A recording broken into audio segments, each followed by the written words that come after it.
If you watch the first Omen film with Gregory Peck, the 7 Knives of Megiddo were in that. And this was where Gregory Peck had his son was the son of the devil. He checked in his hair, and he had 666 on his head. I don't know if anyone's ever checked their kids for that. Have you never had that thing going, will you sit down, boy? Come, what? Come here.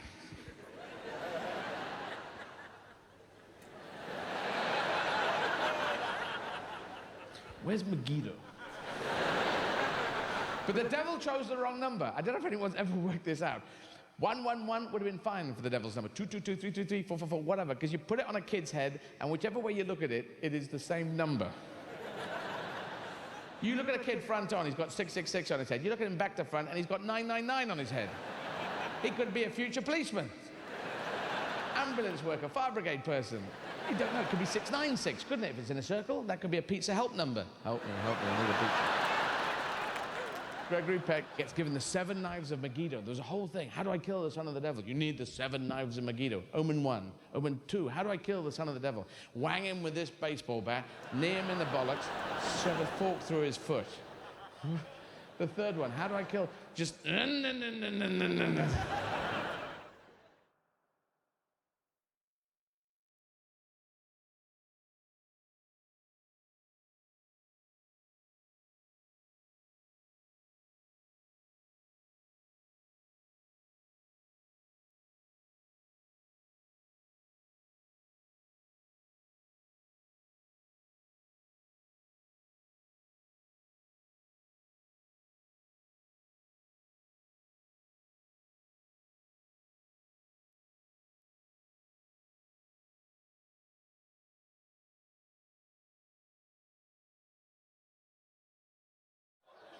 And there was a film called The Magnificent Seven, based on the 7 samurai. A story of 7 mercenaries doing a final job of work, a final gig just for the people of a small village. And it just showed wisdom, showed heart, showed bravery, something about the human nature. It all starts down Mexico way with people going, the bandidos, they've stolen all our lettuce and our cucumber and our radishes and our celery and our tomatoes.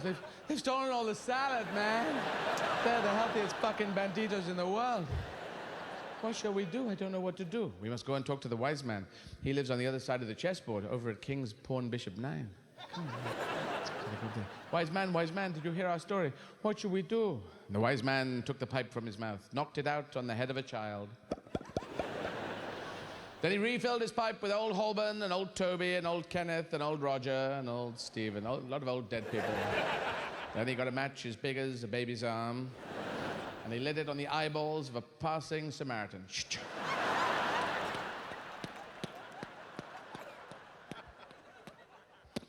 What? Shit. Just blew up a fuel dump left over from Battle of the Bulge. What you must do is you must go north. You must go north and find the gringos. Yes, the Americanos. Steve McQueen and Yul Brynner, they're good with the gun. Find them, they will help. And bring the man from Uncle 2, he will be good. And James Coburn, good with the knife. And Charles Bronson, he's got a bit of a death wish, but he can tunnel underwater. He's autodidactic.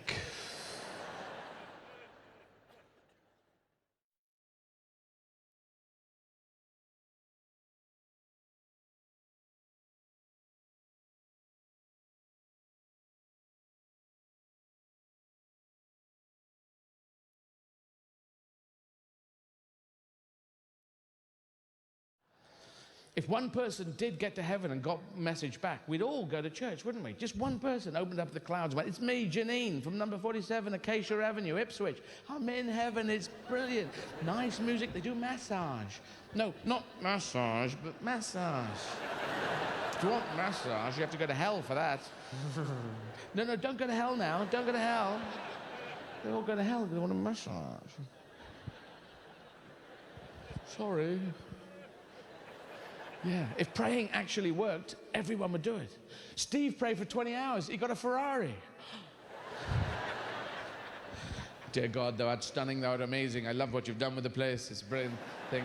As you know, I haven't prayed that much in my life, but now I'm catching up and I'm going to give you 20 hours of my time. I believe that's the going rate for a Ferrari. Yes, Ferrari or anything kind of fast and sporty would be very nice. My friend Steve got one.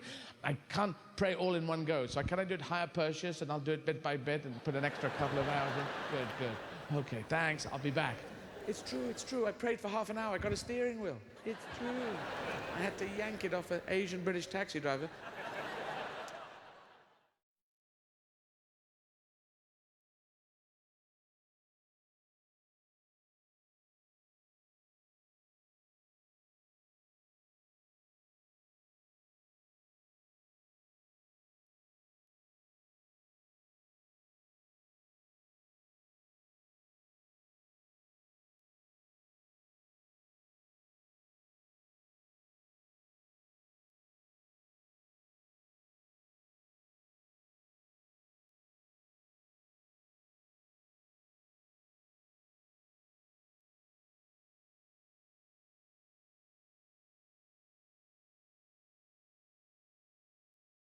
I have learned one thing about fear, because as an action transvestite, it's one of the things, if you're a bloke who looks kind of blokey, and you're going to put on makeup, you're not allowed to be that scared, you know? You can't put on makeup, go outside and go, oh my God, oh my God, oh my God, oh my God. It doesn't really work, yeah? You draw attention to yourself.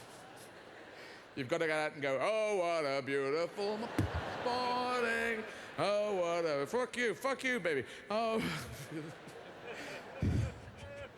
That's what I used to do. People used to shout abuse, and I'd just shout, and fuck you and your grandmother, and set fire to your hair. Hope you die in hell with a thing wrapped around your head. And we were just screaming at each other. And it didn't really work. So in the end, I started shouting pleasantries. And they'd go, fuck you. And I'd go, and a Merry Christmas to you. Good luck to you, young man. It's a wonderful thing to hear you sing. And that felt really good.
A lot of people are learning English, but I am touring in French, yes.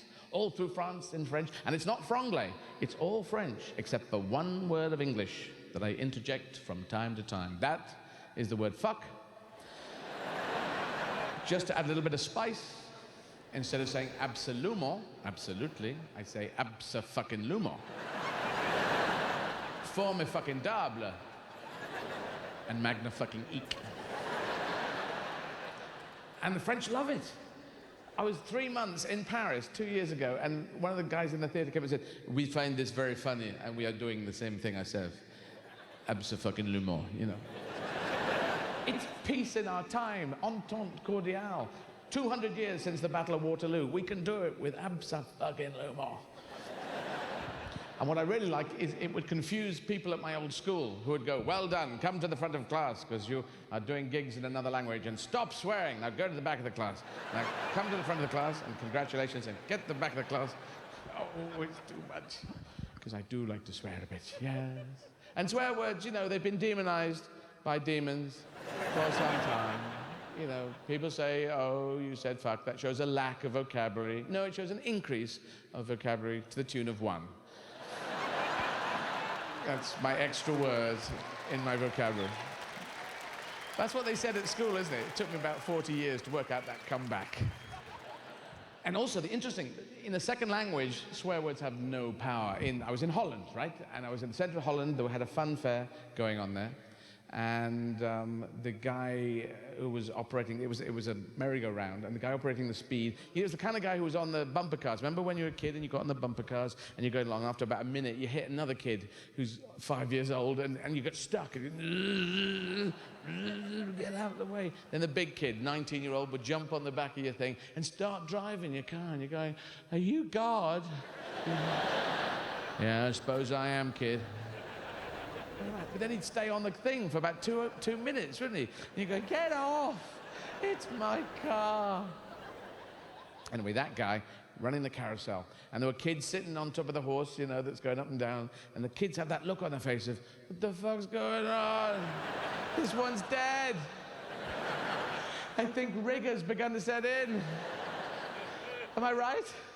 I think he died about 2 a.m. 7 years ago. Mom, what are you doing? And your mum's going, relive my childhood, come on. This is weird. He's got a spike through this one. I think he was killed by a spike when he was nailed to this roundabout thing. And the guy, the bumper car guy, he was controlling the speed, and he was going, okay, hold on, kids, let's go fucking fast.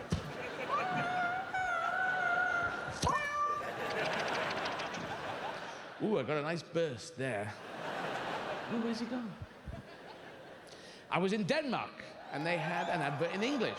Oh, Denmark's in tonight. They had an advert in English. I was sitting in a hotel, on it comes. Just like sometimes we have an advert in French when we're doing perfume. They do perfume in French sometimes. I remember seeing one in Britain for Chloe, and it's got a woman with a windswept dress going, Chloé, où es-tu? Je suis ici, sur la plage, dans les montagnes, dans un bâtiment, sur la toilette. And I assume British women watch it and go, I don't know what she's on about, but let's get a bucket of that stuff. Yeah, anyway, they had one in English, using the Robin Hood story to sell chocolate biscuits. That was the idea. So it started off in the forest or in the town's place, people going, Robin Hood, please, please, find us some food. We're starving in this town. And Robin Hood said, I surely, yes, absolutely I will. I'm Robin Hood. I steal from the poor and I give to the rich. No, the other way around. Sorry. That's the right wing. And he gets to the Sherwood Forest and goes, who are you? Oh, thank you, smattering of applause. And he gets into Sherwood Forest and he goes, who are you? You with the horses and the carts. Do you have gold? Do you have silver? We got chocolate biscuits. That's a bit weird. Can I taste them? Yeah. Ooh, like chocolate hobnobs. Oh, they're great. All right, off you go. We got this. Comes back into town. Did you find anything, Robin? We got no food at all. No, didn't find anything. Sorry about that. So the simple story, Robin Hood really loves our chocolate biscuits. And then it goes to a pack shot, yeah, the chocolate biscuit. But meanwhile, the story continues. Please, Robin, anything? No, what's on the horses and cart? Oh, just bric-a-brac. Please, Robin. And then Robin goes, look, just fuck off, will you?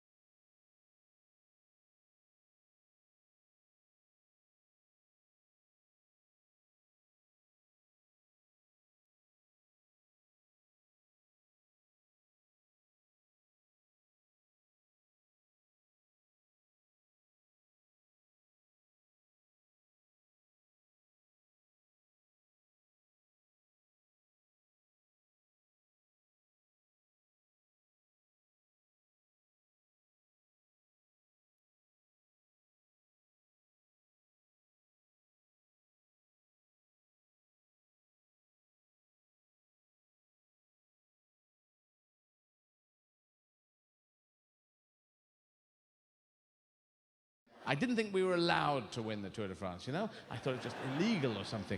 And we won it. And it was a good year to win, wasn't it? With all the drug problem that's been going on, good year, obviously heavily tested from now on and for the rest of history.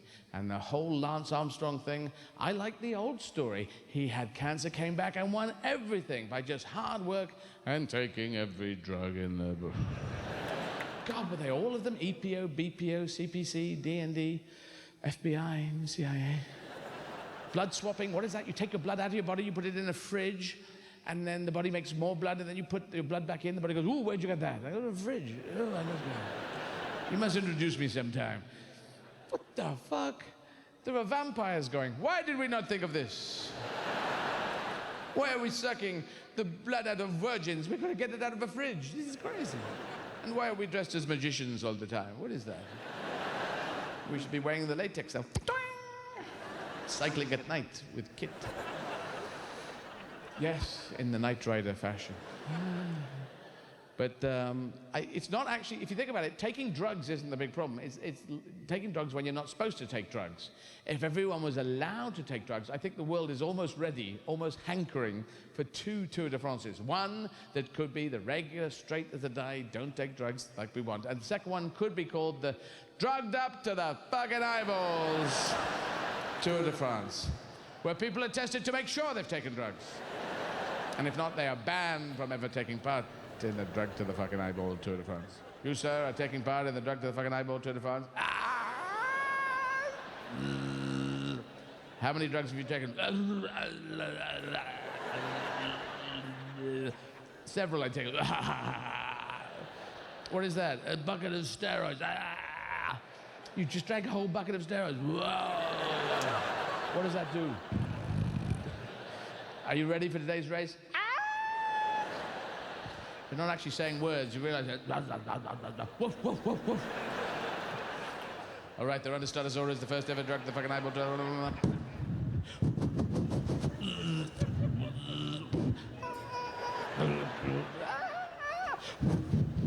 Support vehicles going, slow down, your limbs will come off.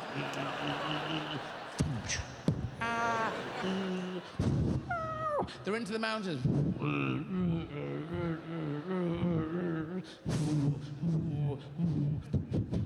That's a dog. That's a rabbit. I don't. It's a military advisor. Where is my lover? That's the great lady. That's the Kraken. They're all in this crazy race. You've just finished a 3-week course in 2 hours. How do you feel? That could be the future.